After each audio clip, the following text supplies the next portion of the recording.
Ndabizi ko hari umuntu ushaka agahinduka bitewe n'ubuzima abayemo, bitewe n'abari kubana. Urugero, ushobora kuba waravuze ati ninshaka nzaba mu buzima bumeze gutya, washaka ugasanga bwa buzima wifuzaga sibwo uriko.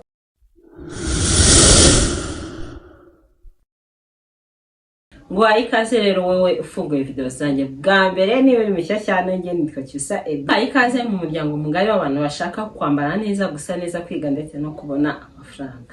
Guys, iyo mvuze kubona amafaranga mba mvuze kuyashaka uko byagenda kose kandi tukazayabona. Rero we mushyashya uyimvemo ikaze hano kuri Cyusa Edu, nkaba nkushishikariza gukora subscribe, warangiza ugakanda kazajya kari korande kugira ngo igihe cyose na uploadinze video uzajye ubona aka notification.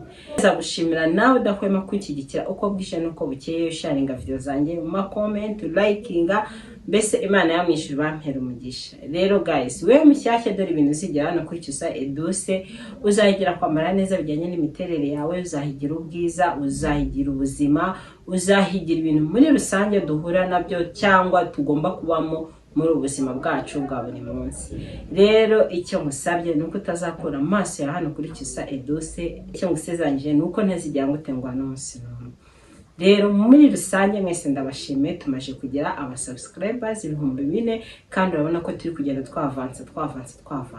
Icyo ngusabye rero no gusharinga video zanjye, ukalikinga, umva comment hafi aho. Rero guys, uyu munsi rero mbere yuko dutangira video yacu najya mubwiye ko ncuruza imyenda, nkorera mu mujyi wa Kigali muri Tropical Plaza, nkora delivery aho waba uri hose. Ikindi rwose ncuruza imyenda y'aba mama, y'abakobwa, abapantaro, amashati, amakanzu maremare, amagufi, amakote muri rusange.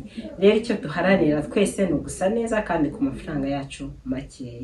Uyu munsi rero nifuje ko tuvuga ese ni ubuhe buzima, ni uruhe rugendo umukobwa yamaje gushaka abamo. Akenshi tubona abantu benshi barakonje, tubona abantu iyo bamaje gushaka bakonja tukababura, rimwe na rimwe wamamagara kuri telefone ntumubone, ikindi gihe ukazabona, ubundi ukazabona yarabyaye, ukazabona afite umwana. Rero ubwo buzima bwose nibwo tugiye kuganiraho, tuganire n'ibigomba guhinduka. Ese umukobwa cyangwa umukobwa umashije gushaka ni ibiki yahindura, ni ibiki twakomeza guhindura? Kuko akenshi usanga ishatse bamwe bakucika, wenshi tukazibura, ukigunga, rimwe na rimwe depression ikaza, ikindi gihe ugasanga warakenye, ubuzima wagamo ukiri umukobwa sibwo uri kuba muri umudamu. Ibyo byose rero nibyo tugiye kuganiraho. Rero rwose icyo mbasaba ni ukomeza kuyireba mpaka igeze ku musozo, kuko ndabizi urakuramo inyigisho nyinshi cyane. Guys, rero ubuzima umukobwa, ubundi reka dutangirire hasi. Umukobwa abaho ari iwabo, ashobora kuba ataba iwabo cyangwa aba mu bundi buzima bwo kwibana muri ghetto n'urugero, cyangwa aba bashobora kuba mu ntara, ashobora kuba mu mujyi wa Kigali, ariko ubuzima ubwo ari bwo bwose umukobwa abamo aba mu buzima bwo kwigenga. Ukumva ko ugomba gukora ikintu nta muntu ugishije inama, ukumva ko ugomba kugura umwenda nta muntu ubwiye, ukumva ko ugomba kujya ahantu ushaka nta muntu ubwiye. Mbese niyo wanabwira iwanyu kabwe ntago bakubuza, ariko ushaka gusaba uruhushya umugabo akabukwima. Rero rwose ubuzima umukobwa wabayemo aba ari ubuzima bwiza, aba ari ubuzima bw'ubwo atwara uko ashaka. Iyo umaze gushaka rero hari ibintu bimwe na bimwe bigenda bihinduka, inshuti zirahinduka, ubuzima wagamo bugahinduka. Nimba wari umukobwa urumva ko wahembwaga 200 n'urugero, waba umudamu ugakomeza guhembwa ya 200, ariko ya 200 ukiri umukobwa ushobora ko waranayakoreshaga akahita ashira. Ariko iyo wubatse 200 uravuga ati reka nkoreshe veni, ayandi nzayakoresha ubutaha cyangwa tuyasevinge kubera impamvu z'umuryango. Ubwo rero iyo uri umukobwa, iyo ubaye umudamu, hari ibintu byinshi bihinduka, haba uruhare rwacu cyangwa uruhare rutari urwacu. Rero nifuje ko ari cyo tuganiraho, kubera ko hari abantu bakibajije benshi cyane, se ubuzima bagamo uri umukobwa n'ubu uri umudamu nibwo uri kubamo. Hari ibyo nahindutseho, hari ibyo ntahindutseho. Ubwo rero ikintu cya mbere iyo ubaye umudamu cyangwa iyo ubaye umukobwa, ikintu cya mbere gihinduka cyangwa ikintu ucamo, ikintu cya mbere ni inshuti. mana yanjye iyo umajije gushaka abakobwa bagenzi bawe bahita bagucikaho ugasigara nta nshuti n'imwe ufite. Rimwe na rimwe ubaho mu buzima bubi, inshuti ziriyongera cyangwa zikagabanuka, inshuti ziraza zimwe zikagenda. Urugero uhita wumva ko ugomba gushaka za nshuti z'abadamu, wumva ko ugomba gushaka za nshuti z'abapapa, urugero ni urwo ngurwo. Noneho na za nshuti wari ufite z'abakobwa uriya muntu twavuga n'iki mu by'ukuri? Umuntu washatse aba afite gahunda nyinshi ntaboneka, agomba gusaba uruhushya. Inshuti rero zimwe na zimwe zapanga nka gahunda inshuro ebyiri utazibonekamo, ubutaha ntabwo bongera kukubwira. Rero iyo ushatse icyo kintu kigwa kigomba guhinduka, kitagihinduka totally. Ariko kuri njyewe nivuze inshuti nari mfite narakomeje nazikipinze gute rero? Nazikipinze gukomeza kubavugisha, gukomeza kumwandikira kuri WhatsApp nubwo tutahura, ariko byibuza turavugana kuri WhatsApp. Noneho rero hari umuntu uhita acika ku nshuti z'abakobwa. Nimba ushatse ukoze ubukwe cyangwa niyo waba utabukoze ariko ubaye umudamu, ukahita ucika kuri za nshuti zawe z'abakobwa, ukumva ko nta kintu na kimwe zakongera kukumarira, ukumva ko nta kintu na kimwe zakongera kukugiraho inama. Umva, iki rero kigomba guhinduka. Ntago inshuti wagira ari iz'abamama gusa, n'abakobwa urabakeneye. None se igihe ugize nk'ikirori wa mumama mugenzi wawe watabonetse, wenda n'urugero rwaje umwana, uzitabaza wa mukobwa. Rero ikintu cya mbere, ubuzima ubamo cyangwa ubuzima buhinduka, inshuti zirahinduka, zishobora kuza cyangwa zikagenda, nicyo kintu nakubwiraga. Ikindi, ubuzima wabanagamo n'inshuti zawe, n'urugero mwasohokaga kuwa gatanu mukagenda saa 2 mugakesha mukagaruka saa 11, iyo ushatse ibyo biba bihagaze. Yego biba bihagaze kubera ko hari umuntu uba ugomba kwitaho, hari ibyo uba ugomba kwitaho.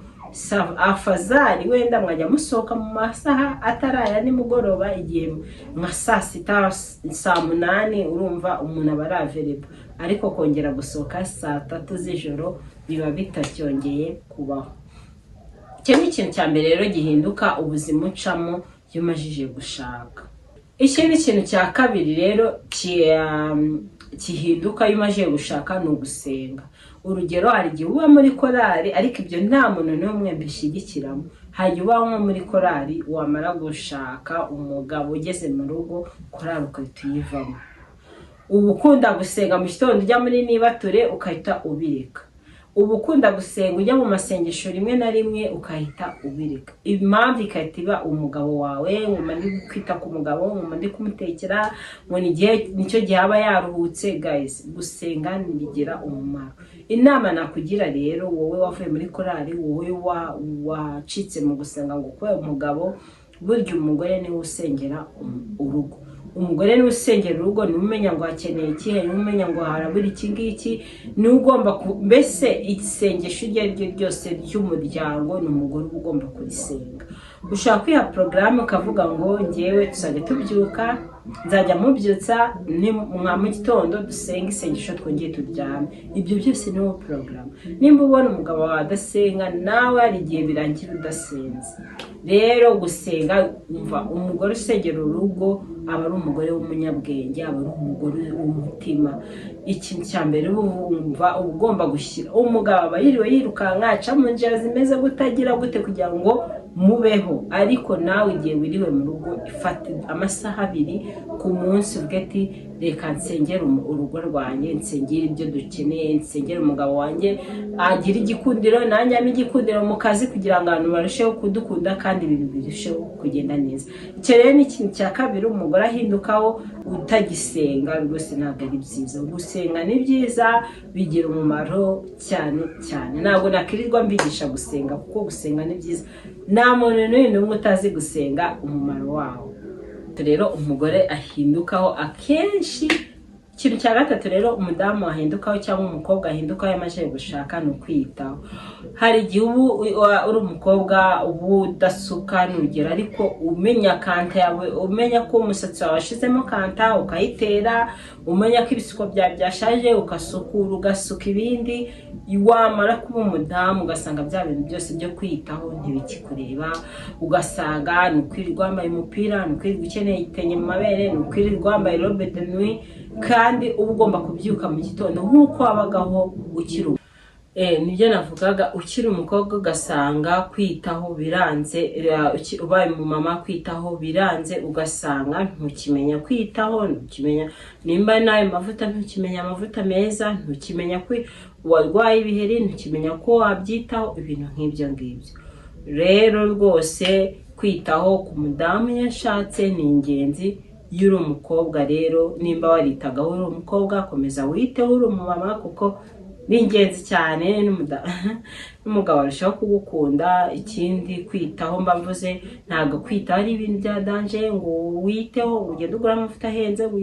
Menya koga, umenye igihe cyo kwambara pinjama, umenye igihe cyo kwambara iyo kabutura mu rugo, umenye igihe cyo kwambara uwo mupira mu rugo, ariko ureke guhera mu gitondo ukenyeye igitenge mu mabere yo kurinda ugera nimugoroba wambaye amapinjama kugera nimugoroba. Urumva ko ibyo byose aba ari ibintu biba bikureba.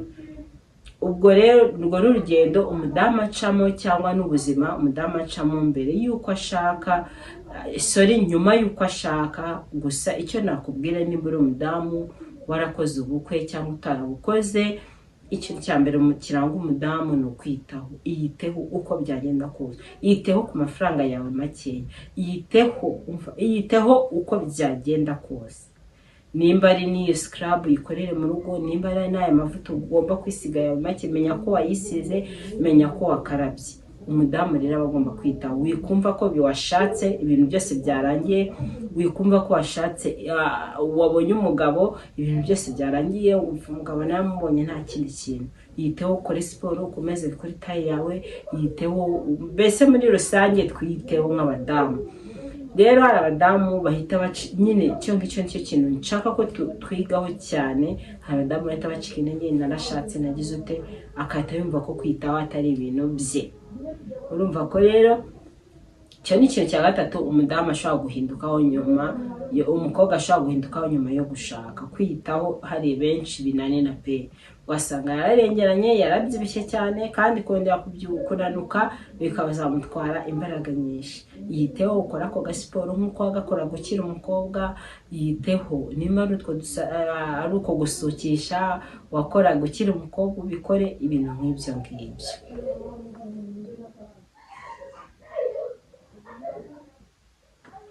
Noneho ikindi kintu cya kane umukobwa ashobora guhindukaho nyuma yo gushaka, ashobora kurwara depression.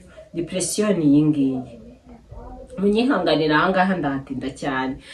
Depression ushobora kuba ati umuhungu cyangwa umutipe ari kugutereta, ntago akwereka side ze zose, kandi twebwe muri rusange tuba twaramweretse uwo uriwe, ibyo ukunda, ibyo wanga, uko uteye kose. Ujya gushakana n'umugabo abizi pe, ariko wowe uba utaramumenya neza.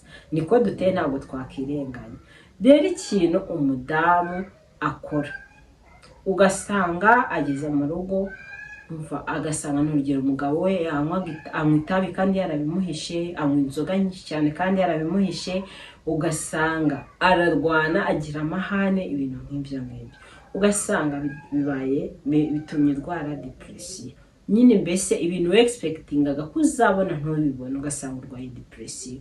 Noneho ikindi, n'urugero umugabo arataha akagukubita, umugabo arataha akagutonganya, inshuti zawe zagusura, umugabo akazisanga mu rugo akazituka, ibintu nk'ibyo ngibyo. Ndabizi ko hari abadamu bari guca muri ubwo buzima, ndabizi ko hari abadamu baba muri ubwo buzima, ariko icyo nakubwira, ihangane, byose bizarangira, kandi ni wowe uzageramo uruhare ko byose birangira. Niba hari ikintu wakoreye umugabo wawe, icara hasi, musabe imbabazi, musabane imbabazi, birangira. Abagabo bajya bagira n'imijinya, cyangwa bajya bagira n'urundi ruhare mu bintu biri kuba, ugasanga nimba aramukoreye ikintu cyanze kumuvamo kandi wowe wihagaze wanze kumusaba imbabazi, musaba imbabazi. Ikindi usenge cyane, usenge kandi abizi ko bizakunda. Wowe mudamu uri guca muri ubu buzima, umugabo ari gukubita, inshuti zashyizeho ibintu nk'ibyo ngibyo, ihangane pe. Icyo nakubwira, ihangane usenge cyane, ko hari abantu benshi bari kureba ino video bazagira ute bafite abagabo bameze gutyo, kandi rwose utarabye expectingaga ko umugabo wawe uzagera mu rugo akagukubita, ko umugabo wawe uzagera mu rugo akagucira mu maso. Ariko ihangane, ubuzima urimo buzarangira kandi ukomere ushikame musenge cyane. Ikindi kintu rero umukobwa ashobora guhindukaho, noneho sasa reka tuvuge none kuri aka kantu, ugasanga nk'inshuti zawe zakuvuyeho muri rusange, ntizizi ibibazo uri gucamo. Nimba uzi ko hari inshuti yawe cyangwa umukobwa washatse w'inshuti yawe, wajya guvugana mwajyaga mugirana communication ukabona yarahagaze, umuhamagara umubwira bitumaze ute, umerewe neza ko nawe wacicitse watuje, ureke kumublaminga, ureke kumucira iteka ngo yarakwanze cyangwa mwaraburanye. Mwegere umubaze se ubuzima uri kubamo bumeze gute, umeze neza? Ureke. Hari igihe mw'abantu mwe, ari igihe umuntu ashaka akagera mu buzima bushaririye, inshuti abavandimwe bose akabareka pe, akavuga ati njyewe ngiye kubaho njyenyine, kama mbaya ubuzima nibwo nagenewe. Guys, icara hasi utuze, ushaka umuntu uganiriza ikibazo cyawe, akugira inama y'uburyo wakora, y'icyo wakora kugira ngo ubwo buzima buvemo. Ntabwo abantu bose bahiriwe mu rushako pe, ndabizi hari abantu benshi bahiriwe, hari abatarahiriwe, ariko nawe utarahiriwe igihe cyawe nikiragera kandi uzagera uhirwe. Ugomba gusenga cyane rero. Ikindi kintu ni ikintu bita ubukene mu rugo. Ushaka ko warahembwaga amafaranga yawe ukayamanaginga, ukaba utarigeze uhura n'ikintu bita ubukene mu buzima bwawe, ariko washaka ubuzima bukaba kubitarigiye, ushaka akazi kagahagarara, k'umugabo kagahagarara, ubuzima bukabita pe, bukaba kubita, ugasa neba, ugasa nabi, ukabura umwenda wo kwambara, ukabura ko kujya, ukajya uvuga ati se ubu ndajya mu nshuti zanjye nsa gutya koko. Ubwo igihe kikagira nyine n'inshuti zawe zose ukazicika, ukaba muri bwa buzima. Nibyo birana babwiraga bya depression. Iyo umaze kujya muri depression ufite ubukene, uba wumva inshuti zawe utazijyamo, uba wumva ugomba kubaho wenyine, uba wumva ugomba kubaho utuje, uri ahantu hifungiranye ha wenyine. Gukena rero si ingeso, hari igihe kigera aho ngaho ukabyuka pe, ukabyuka ukazamuka ukagera ahantu heza. Rero nimba ukennye, nimba ufite ubukene, humura. Imana iragukunda, iraguteganyiriza ibyiza. Ndakeka ko nta muntu Imana yaremewe gukena. Nuko igihe cyawe kiba kitaragera cyangwa isaha yawe bitaragera. Icyo mbabwiye rero guys, nyuma yo gushaka aba mu rugendo rurerure kandi rukomeye, ntuzableminga umuntu ngo yarakwanze, ntuzagite umva utaramuhamagara cyangwa mutaricarana hasi ngo umenye ikintu cyatumye abura. Ikintu rero tugiye gusorezaho muri iyi video ni ikintu cyo guhumuriza abantu bababaye. Umuntu washatse yiteze ngo azabona ibi, yiteze ngo azaba mu buzima n'ubu, agasanga ubuzima ari kubamo sibwo yari yiteze. Ikintu nakubwira wowe, icara hasi usenge, nurangiza ubwite intego yanjye ni ukugera kuri iki, intego yanjye ni ukuva muri ubu buzima. Nurangiza ushaka ikintu ukora, cyaba cy'amafaranga makeya cyangwa amafaranga menshi. Guys, reka mbaho ubuhamya ho gatoya. Ngiye mfite umudamu yaranyandikiye arambwira ati bite ni byiza, amakuru ni meza, reka ndagushaka ndagukeneye. Ndabona ati ndahari, gusa nawe ndi mu kazi, nawe ati reka tuze kuvugana nimugoroba ntashye kugira ngo tuganire neza. Ngeze mu rugo naramuhamagaye, maje kumuhamagara arambwira numva ndababaye, agahinda karanyica, numva mbuza ahantu nk'ibo.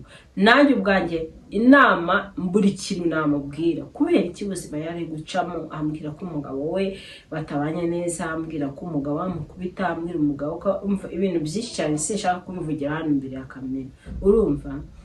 Noneho umudamu ikintu namugiriye inama, nawe se basi ufite amafaranga angahe kugira duhereho uzamuka. Arambwira tumva suku beshya nta n'igiceri cy'atanu mfite, n'udufaranga nari mfite nadutanze nadukoresheje muri ibi binini. Ndavuga ati rero inama nakugira, reka byibuza ni nahise mvuga ati rero reka dukore business wowe ntuzarambirwa. Ndavuga ati rero ikanzu nyigurisha amafaranga ya naya, wowe nzaza ngo imyenda yanjye ipostinge, numara kuyipostinga wowe mukiriya ubonye warenza icyo gihumbi, warenza ibyo 3,000 nta kintu na kimwe bitwaye. Umudamu arankundira, bukeye bwamuha amakanzu arapostinga, akucuruzamo amakanzu 3. Ko akiri umukobwa yarabayeho mu buzima nyine bwiza, ndabizi pe. Arapostinga ashuza amakanzu 3, umva abonaho udufaranga, bukeye bwaho abonaho udufaranga, bukeye bwaho abonaho udufaranga, abona biri kugenda. Ubu ngubu tuvugana twa dufaranga. Namugira inama yo gata amafaranga rero warubayeho n'ubude nta mafaranga ufite, ayo mafaranga uri kubona mera nkaho utari kuyabona. Arambwira ati umva thank you. Umva icyumweru cyashize maje kumurangurira ikanzu 5, ubu nawe ari gucuruza, ubuzima buri kugenda neza. Ahora nshibira mu gitondo akambwira ati bite ni byiza, amakuru ni meza, meze neza nta kibazo. Ubu nanjye ntabwo ndi kwaka umugabo amafuta, ntabwo ndi kwaka umugabo umunyu, ntabwo ndi kwaka umugabo wa isabune. Ati rero umva warakoze cyane, ningeraho ngera mfa ahubwo n'ubu ngubu nuko ntabona icyo mushimira, ntabwo nakora mu gishoro kandi n'igishoro gito yari afite. Urumva ko rero nta hantu hamwe, umva nta namwe Imana itakura umuntu guys, nta hantu hamwe Imana itakura umuntu. Wowe icyo ugomba gukora ni ugusenga, ugafata ingamba n'intego, ubundi ubuzima bukarushaho kugenda neza. Rero guys ndabakunda cyane, ni ibingibi nifuje ko tuganiraho. Ndabizi ko hari ubuzima umukobwa abamo, hari n'ubuzima abamo nyuma yo gushaka. Rero abantu batarashaka nimukanyemo branding, abantu bashatse hari yababaye mu buzima bubi akavuga ati ntabwo nasanga runaka nsabotya, ntabwo nakora iki ngiki nsabotya. Ariko wowe nk'inshuti yawe, wowe mukobwa, muhamagara umukurikirane, umubwire si bite ni byiza ko naguheruka niki, hari uhinduka hari udahinduka. Nkanye n'urugero nyuma yo gushaka nta kintu na kimwe nigeze mpindukaho, mandi available igihe cyose, kereka nyine igihe cya nijoro. Urumva igihe cya nijoro wera mu masaha 12 nta muntu wambwira ngo tujya ahantu ngo bajye pesu kubabeshya. Ariko mu masaha 8 imbere ya mu gitondo mpfa kuba naruganije urugo, nkabati mvuye mu rugo nkoropye nogeje amasaha ntetse, ngiye kugenda nanjye ntemberane n'inshuti zanjye. Cyambere no kwiprograma, icya kabiri ni ukumenya icyo ushaka. Hari nk'iki imyenda sigeze yiduka, imyenda nambaraga nkiri umukobwa niyo nyambara. Kwitaho biracyakomeje mva. Mbese ngewe ndebye nta kintu kimwe nigeze mpindukaho mu mikorere yanjye cyangwa uko nabanagaho n'abandi. Guys rero icyo mbasaba ni ugukanda like igihe umaze kureba video yanjye, ugasharinga inshuti zawe, ukama comment. Imva ibiganiro nk'ibi tugiye kujya tubirebaho cyane, kuko hari abantu ndabizi ko bahabaye pe, hano babaye kubera ubuzima buri barimo, kubera abantu babana ibintu nk'ibyo ngibyo. Guys rero reka dusoze video y'uyu munsi. Ahangaha icyo ngusabye ni ugukanda like, ugasharinga, ukama comment. Ikindi umuntu utamfollowinga kuri Instagram Cyusa Edouce arahombye cyane. Guys ndabakunda rero, muze mbambike neza bijyanye n'imiterere yanyu, mbahe imyenda myiza, imyenda myiza mwambare muberwe, kandi mumeje gushimira abakomeje kungana. Imana ibaha amafaranga guys, muzagaruke. Kandi umva abantu bakomeje kunzanira n'abandi, nawe ndabashimiye. Imana yamwishe bampera umugisha. Mureke dusereze video y'ahangaha, tuzahura ubutaha. Bye.